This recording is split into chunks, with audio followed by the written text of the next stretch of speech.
오늘 전주에 강연이 있어서 내려왔어요. 좀 일찍 내려왔어요. 그런데 블로그에 이런 질문을 하신 분이 계셨어요. 좀 전에 영어 전공자라는 엄마가 쓰신 어느 카페 글을 보고 좀 궁금해서요. 그분 아이는 한국어 영상에 익숙해져 영어 영상 노출은 잘 안 되었다고 해요. 그분 주장은 읽기가 되게 하기 위해서는 단어 학습이 필수다 였습니다. 7세부터 단어를 사이트워드로 알려주니까 책을 읽더라. 그러니까 그 밑에 이제 같은 영어 전공자 엄마가 이런 댓글을 달았대요. 초등학교 1학년 때 재미있는 학습으로 접근하면 유아 시절에 엄마표 영어에 돈을 쓰지 않더라도 단 1년 만에 따라잡는다. 이런 주장을 하셨다라고 얘기를 했습니다. 이 질문을 하신 분은 이 말에 지금 약간 흔들리셨나 봐요. 내가 지금 헛짓하는 거 아닌가? 초등학교 1학년 때 1년만 단어 바짝 외우게 하면은 영어책을 읽는데 내가 너무 일찍부터 애도 나도 지치게 하는 게 아닌가? 이런 생각을 하셨나 봐요. 그런데 여기서 말하는 책을 읽는다라고 할 때 책이 뭔지를 한번 생각을 해보세요. 이 초등학교 1학년 7살짜리 아이란 말이에요. 이 아이들이 읽는 영어책이라고 해봤자 아주 유아적인 책이겠죠. 사이트워드 책이라든가 아니면 아주 쉬운 문장으로 구성된 리더스북이라든가 뭐 쉬운 영어 그림책이 전부겠죠. 그런데 우리가 엄마표 영어를 통해서 아이한테 심어주고자 하는 영어 실력은 리더스북 유아적인 책 읽는 거 아니잖아요. 아주 두꺼운 원서를 편안하게 읽으면서 영어로 된 그런 텍스트 안에서 내가 원하는 정보나 지식을 습득할 수 있을 정도의 독해력, 그리고 어떤 영상물을 들어도 뭐 CNN을 듣건 어떤 영어 영상물을 보건 우리말처럼 편안하게 듣는 귀, 그 두 가지가 우리 목표 아닌가요?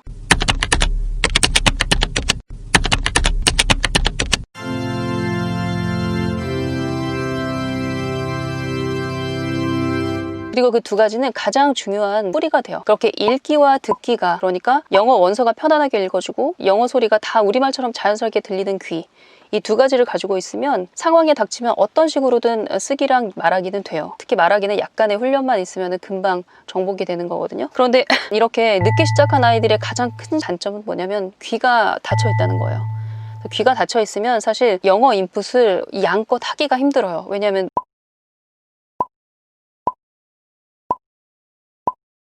그러니까 어쩔 수 없이 이분처럼 단어를 하나하나 이 영어 단어는 한국어로 이런 뜻이야. 그 영어 단어가 그 한 가지 뜻만 가지고 있는 경우는 거의 없죠. 수십 가지의 뜻을 가지고 있는 경우가 있는데, 그렇기 때문에 이제 차라리 단어를 외우지 말고 예문, 그 문장을 외워라 라는 주장을 하기도 하는데, 단어를 외우는 건 굉장히 한정적인 공부고 정확한 공부도 아니에요. 그런데 어쩔 수 없는 차선책으로 이걸 선택을 하신 건데, 차선책을 우리가 굳이 선택할 필요는 없잖아요. 우리 아이는 벌써 영어 귀가 뚫렸고 날마다 굉장히 많은 양의 영어 소리를 인풋을 해도 그게 스트레스가 아니라 즐거운 어떤 스토리고 재미있는 영상이고 하면 우리는 그걸 누리는 거죠. 그러면서 그 아이의 영어 뿌리는 굉장히 단단하게 자리매김을 할 것입니다. 그래서 이게 초등학교 1학년 때는 별로 차이가 안 나요. 그러니까 뭐 어렸을 때부터 영어 노출을 한 아이와 초등학교 1학년 때 단어 외워서 영어 노출을 한 아이, 차이가 별로 안 나요. 왜냐하면 그 아이들이 읽는 책이 다 유아적인 그런 책이기 때문에. 이게 극명하게 차이를 보여주는 때는 고등학교 때예요. 중학교 때도 아니에요. 중학교 때도 교과서가 너무 쉬워서 티가 안 나요. 엄마병으로 오랫동안 그 뿌리를 깊게 내린 아이와 뿌리가 굉장히 얕은데 그래도 읽네? 라는 그런 약간 이파리만 무성해 보이는 그런 아이와 차이가 별로 안 나는데, 고등학교 때 수능 영어 문제를 풀면 이제 그때 아주 극명하게 차이가 납니다. 이렇게 어렸을 때부터 원서를 읽고 영상물을 많이 들어서 귀가 열리고 눈이 트인 아이들은 수능 영어를 공부를 하지 않아도 너무나 편안하게 1등급을 받죠. 왜냐하면 원서로 다져진 그런 독해력이기 때문에, 그리고 속독이 가능하기 때문에. 그런데 이렇게 언어를 컨텐츠로 배운 것이 아니라 단어로, 문장으로, 문법으로 쪼개서 배운 아이들은 인풋 양이 확실히 적기 때문에 힘이 들어요. 그러니까 지문 하나하나를 내가 외우다시피 하면서 공부를 해야 돼요. 근데 사실 수능 영어 지문은 그렇게 공부를 한다고 갑자기 성적이 오르거나 그런 건 아니거든요. 뭐 단순히 이렇게 대입에 영향을 주는 것뿐만 아니라 영어가 이제 외국어인 거죠. 그래서 다시 시작해야 돼요. 듣기부터. 처음부터 다시 시작해야 되는 거죠. 영어를 편안하게 알아듣고 읽지 못하는 사람들이 얻는 불이익이 상당히 큽니다. 그걸 안다면, 이 시대의 흐름을 안다면, 시대의 요구를 안다면 어머님 흔들리지 마시고 영어 노출하셔야죠. 그래서 편안하게 아이가 영어를 우리말처럼 편안하게 습득할 수 있도록 도와주시는 게 정답입니다. 그리고 이 아이처럼 또 한국어 영상을 너무 많이 봐서 영어 영상을 보게 해주는 게 도저히 불가능하다, 이런 아이들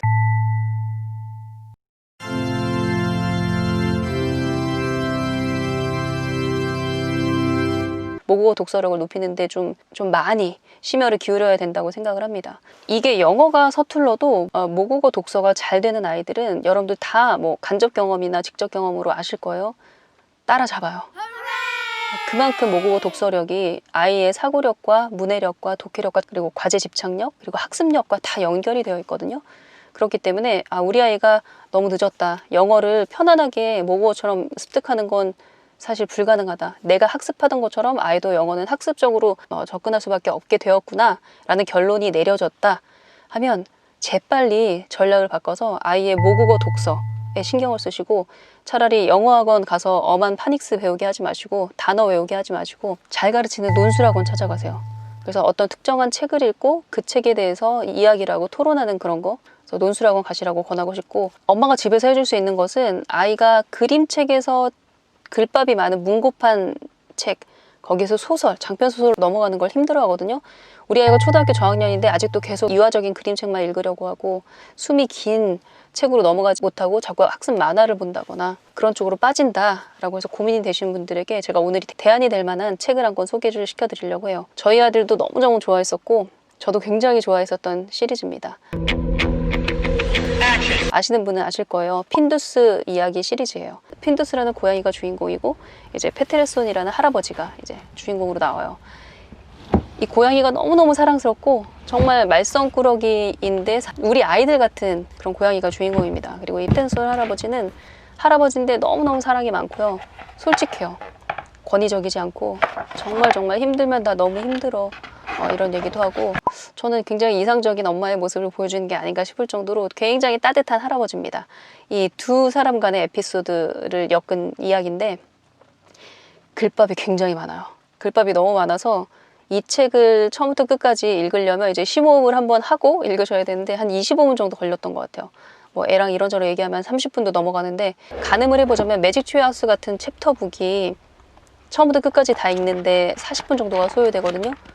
그러니까 이게 한 20-30분 걸린다는 거니까 굉장히 긴 책이죠. 그런데 굉장히 긴 책임에도 불구하고 그림이 너무너무 아기자기하고 예뻐요. 재밌어요. 내용이 재밌어요. 그래서 책 읽는 걸 힘들어하고 특히 이렇게 글밥이 많은 책 읽는 걸 힘들어하는 6살, 7살짜리 아이 혹은 초등학교 저학년 아이들도 엄마가 읽어주면 아마 집중해서 들을 거예요. 우리 아이는 한글도 뗐고 읽기 독립도 했는데 왜 혼자 책을 못 읽는지 몰라요 라고 말씀하시는데 그거 당연한 거예요. 아이가 장편 소설로 넘어가기 전까지는 엄마가 읽어주셔야 돼요. 그래서 초등학교 3학년, 4학년 계속 읽어주셔야 돼요. 만약에 우리 아이가 책 읽는 걸 힘들어한다? 이 책 한번 읽어줘 보세요.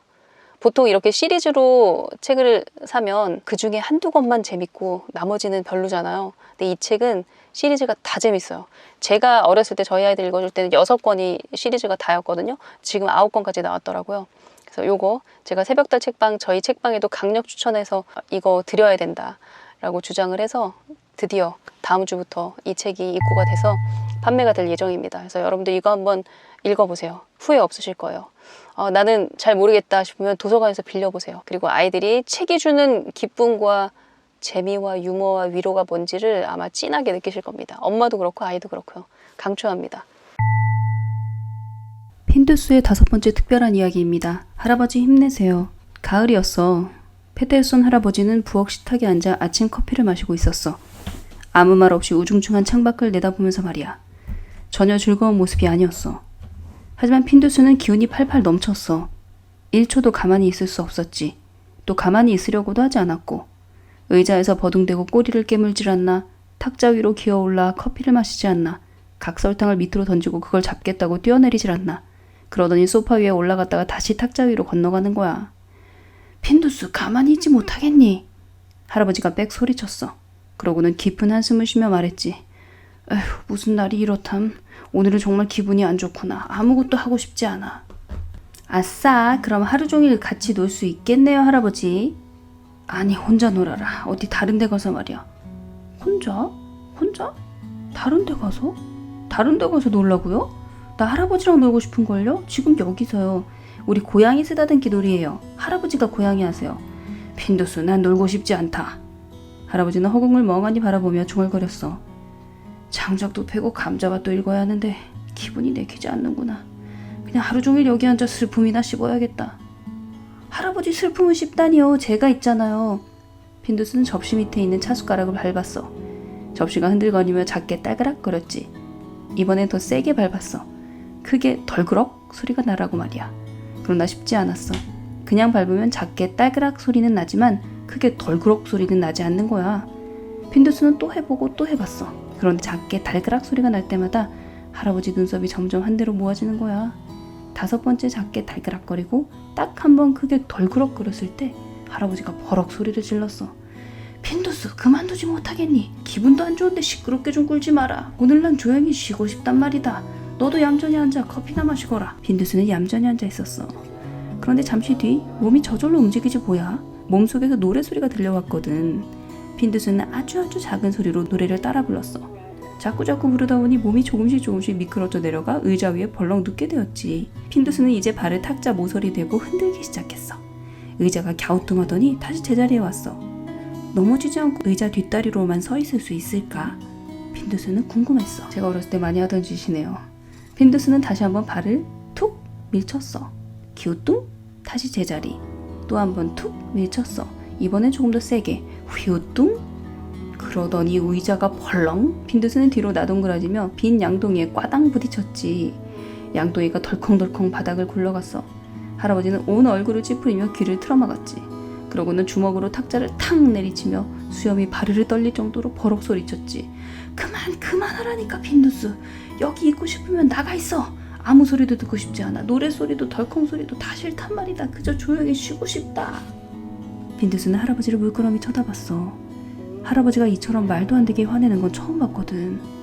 할아버지는 깊은 한숨을 쉬더니 바람 빠진 자동차 타이어처럼 풀썩 주저앉았어. 너무나 비참하고 서글프게 보였어. 미안하다 핀두스. 내가 너한테 소리를 지르다니. 하지만 오늘 같은 날은 빨리 지나갔으면 좋겠구나. 될 수 있는 대로 조용히 지나가 버리면 좋겠어. 그러고는 다시 창밖을 내다보는 거야. 오늘은 할아버지가 정말 슬픈가 봐. 핀두스는 생각했어. 할아버지를 즐겁게 할 좋은 방법은 없을까?